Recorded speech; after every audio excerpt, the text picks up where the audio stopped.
अगस्त 1999। एक पल के लिए हम सब अपनी आंखें बंद करके उस दौर में वापस चलते हैं। वो Y2 के बग वाला दौर। बिल्कुल, दुनिया भर में कंप्यूटरों के ठप हो जाने का वो अजीब सा डर फैला हुआ था। और इंटरनेट, वो भी अभी डायल अप मॉडेम की उन अजीब सी आवाजों के साथ जुड़ता था। हाँ, वो बीप और किरकिर वाली आवाज। बहुत लंबा इंतजार करना पड़ता था एक पेज लोड होने के लिए। सही कहा।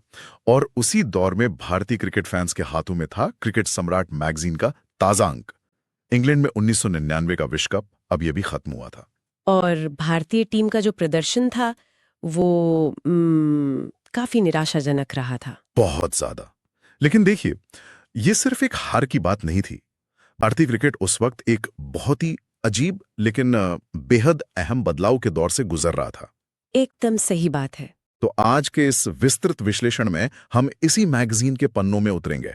हमारा मुख्य उद्देश्य ये समझना है कि कैसे 99 का ये साल क्रिकेट के आधुनिकीकरण, खेल में आते बेतहाशा कॉरपोरेट पैसे और चरम पर पहुंचती राष्ट्रीय भावनाओं के आपस में टकराने का एक बिल्कुल क्लासिक उदाहरण था। महज कुछ पुराने स्कोर कार्ड्स का पुलिंदा नहीं है, बल्कि ये उस समय के समाज, क्रिकेट की राजनीति और बदलती हुई दुनिया का एक बहुत बड़ा आईना है। और यहाँ सबसे हैरान करने वाली बात यह है कि 99 महज एक विश्व कप का साल नहीं था। ये वो समय था जब क्रिकेट का पूरा ढांचा एक दोराहे पे खड़ा था। दोराहे पे? मतलब आप उस सिस्टम और स्टार कल्चर वाले टकराव की बात कर रही हैं? बिल्कुल। ये तय हो रहा था कि भविष्य का क्रिकेट एक वैज्ञानिक और व्यवस्थित सिस्टम से चलेगा या फिर सिर्फ व्यक्तिगत प्रतिभा और कुछ गिने चुने सुपरस्टार्स के इर्द गिर्द घूमेगा। हाँ। इस मैगजीन के पन्नों में जो दर्ज है वो सिर्फ खेल की समीक्षा नहीं है, बल्कि एक पूरे युग के बदलने की कहानी है।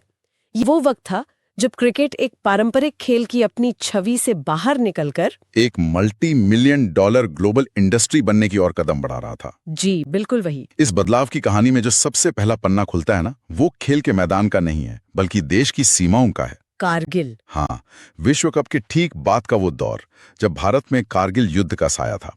पूरा देश एक बहुत ही गहरी राष्ट्रीय भावना से ओतप्रोत था। इस मैगजीन के संपादकीय यानी एडिटोरियल पर जब नजर जाती है तो वो सीधा एक ऐसा मुद्दा उठाता है जो आज भी काफी प्रासंगिक लगता है। वो एडिटोरियल काफी तीखा था। बहुत तीखा। इसमें देश के जवानों के प्रति सम्मान और क्रिकेटरों की सामाजिक जिम्मेदारी की बहुत ही गहरी तुलना की गई है। वो संपादकीय अपने आप में उस समय के जनमानस के गुस्से और भावनाओं की आवाज था। मतलब मैगजीन में एक बहुत ही भावुक कर देने वाले वाकये का जिक्र है। कपिल देव और अजय जडेजा वाला मैच।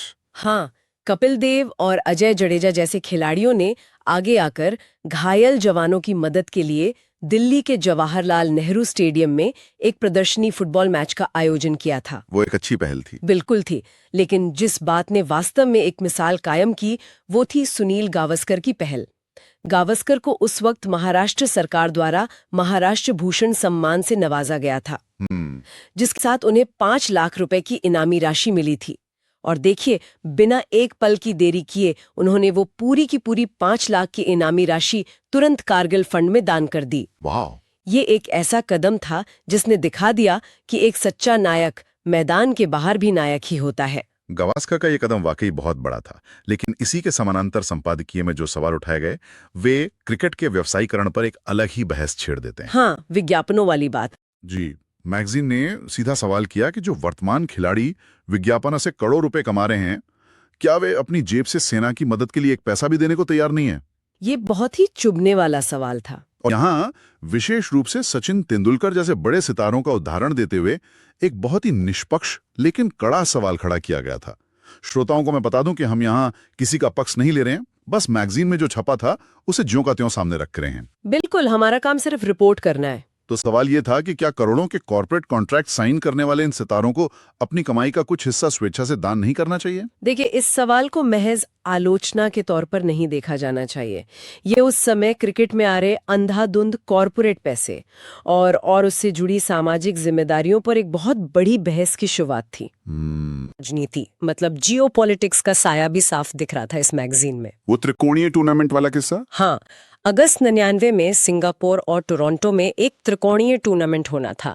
लेकिन कारगिल के इसी तनाव और सुरक्षा चिंताओं का हवाला देते हुए ऑस्ट्रेलिया ने भारत या पाकिस्तान के साथ खेलने से साफ इनकार कर दिया। खेल और कूटनीति का ये टकराव बहुत कुछ कह रहा था उस समय। और बात सिर्फ ऑस्ट्रेलिया के इनकार तक ही सीमित नहीं थी। इस मैगजीन में पाकिस्तान के पूर्व कप्तान इमरान खान के बयानों का भी जिक्र है, जिन्होंने इस पूरे माहौल पर अपनी असहमति जताई थी।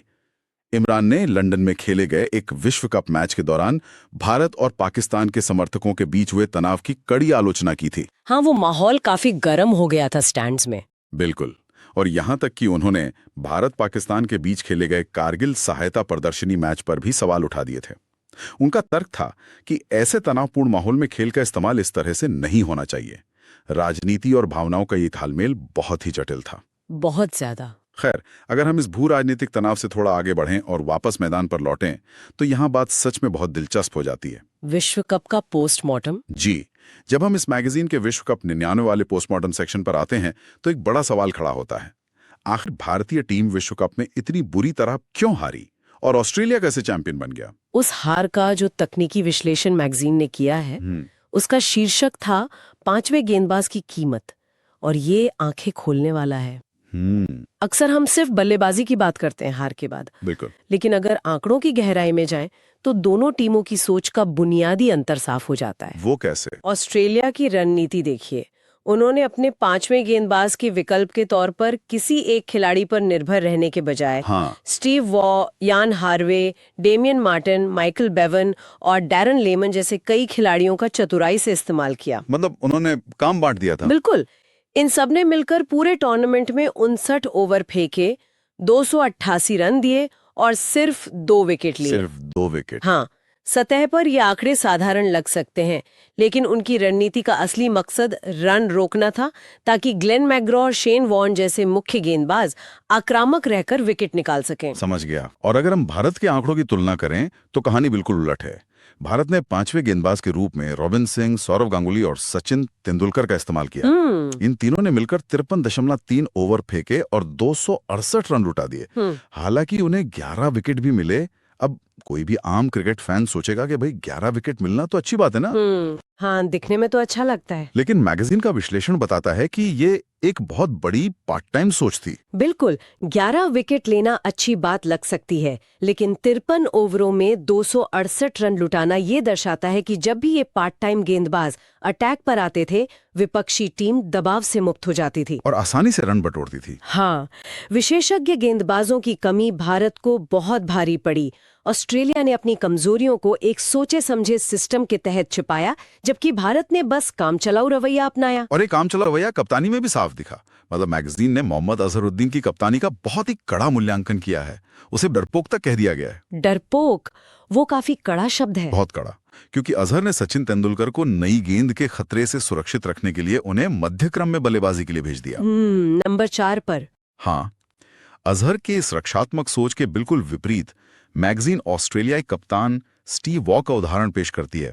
दक्षिण अफ्रीका के खिलाफ उस करो या मरो वाले सुपर 6 मैच की वो ऐतिहासिक पारी कौन भूल सकता है? वो 120 रन की पारी शानदार थी। वो स्टीव वॉ ने वो शतक बनाकर अपनी टीम को सेमीफाइनल में पहुंचाया। वो लीडिंग फ्रॉम द फ्रंट का सबसे बेहतरीन उदाहरण था।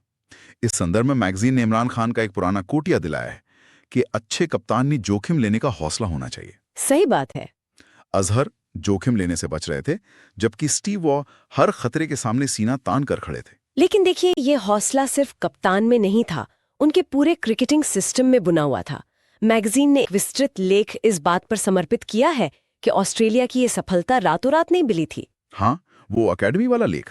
जी, ये उनकी कॉमनवेल्थ बैंक क्रिकेट एकेडमी की दशकों की मेहनत का नतीजा था, जिसके हेड कोच रॉड मार्श थे।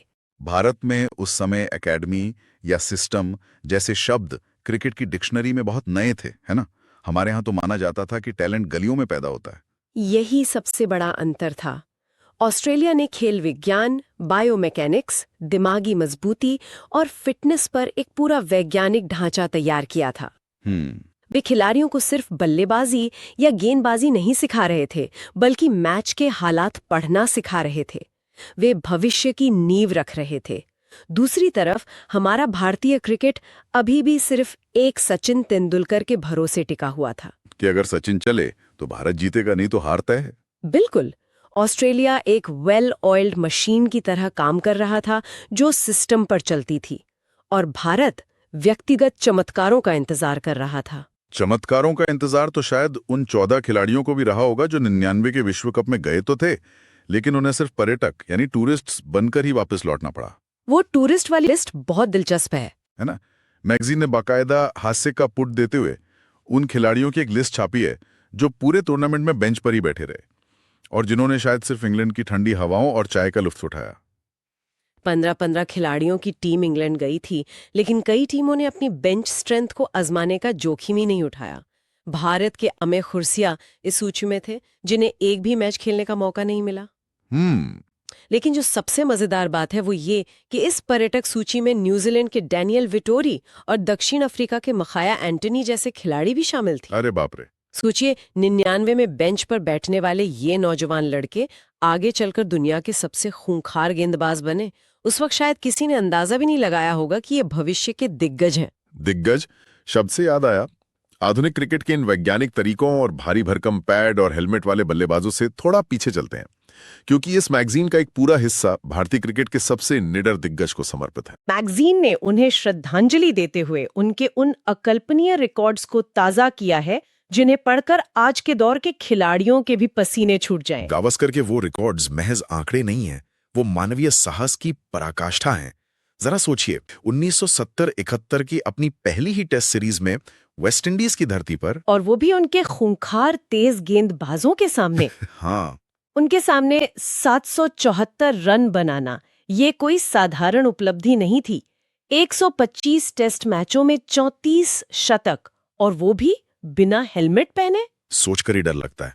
आज के दौर में जब खिलाड़ी सिर से पैर तक सुरक्षा उपकरणों से ढके होते हैं, तब उस दौर में 90 मील प्रति घंटे की रफ्तार वाली बाउंसर का सामना सिर्फ एक टोपी पहनकर करना, ये गावस्कर को एक अलग ही श्रेणी में खड़ा करता है। यही कारण था कि महान डॉन ब्रैडमैन ने सुनील गावस्कर को क्रिकेट का आभूषण कहा था। क्रिकेट का आभूषण, क्या शानदार और सटीक उपाधि है। एक तरफ वो पुरानी पीढ़ी थी जो अपनी जान जोखिम में डालकर खेलती थी, और दूसरी तरफ 99 के नए सितारे जो रैंकिंग्स की होड़ में लगे थे। इस अंक में प्राइस वाटरहाउस कूपर्स यानी PwC की ताज़ा रेटिंग्स भी छापी गई हैं। जो लोग नहीं जानते, मैं स्पष्ट कर दूं कि उस समय तक आज की तरह ICC की आधिकारिक रैंकिंग्स उतनी व्यवस्थित नहीं थीं, और ये PwC रेटिंग्स ही खिलाड़ियों के रुतबे का सबसे बड़ा पैमाना हुआ करती थीं। और विश्व कप के प्रदर्शन ने इन रेटिंग्स में भूचाल ला दिया था।